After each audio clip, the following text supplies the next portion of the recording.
हजरत अली रजी अल्लाह अन्हो की जहानत, रोटियों का हिसाब। मदीना मुनव्वरा, तकरीबन सन 35 हिजरी। हजरत अली रजी अल्लाह अन्हो का पूरा नाम अली इब्ने अबी तालिब था।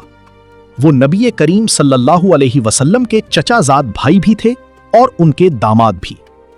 अल्लाह ने उन्हें ऐसी जहानत अता की थी जो बहुत कम लोगों को मिलती है। नबी करीम सल्लल्लाहु अलैहि वसल्लम ने फरमाया था, मैं इल्म का शहर हूं और अली उसका दरवाजा है। एक दिन 3 ताजिर उनके पास आए और कहा, या अली, हमारा झगड़ा है, फैसला कीजिए। पहले के पास 5 रोटियां थीं, दूसरे के पास 3, तीसरे के पास कुछ नहीं। तीनों ने मिलकर 8 रोटियां बराबर खाईं। बाद में तीसरे ने 8 दिरहम दिए। पहला कहता था 5 मुझे मिले, दूसरा कहता था 4-4 बराबर मिले। हजरत अली रजी अल्लाह अन्हो ने फरमाया, तुम दोनों गलत हो। उन्होंने हिसाब लगाया। हर आदमी ने 2 और 2 तिहाई रोटी खाई।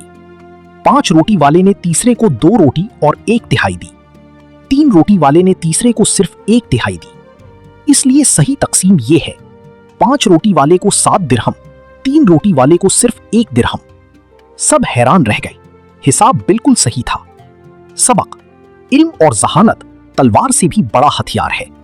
अल्लाह हमें कहने सुनने से ज्यादा अमल करने की तौफीक अता फरमाए। आमीन सुम्मा आमीन या रब्बल आलमीन। मजीद इस्लामी मालूमाती वीडियो देखने के लिए बराहे करम हमारे चैनल को लाइक, शेयर और सब्सक्राइब करें और कमेंट जरूर करें। शुक्रिया।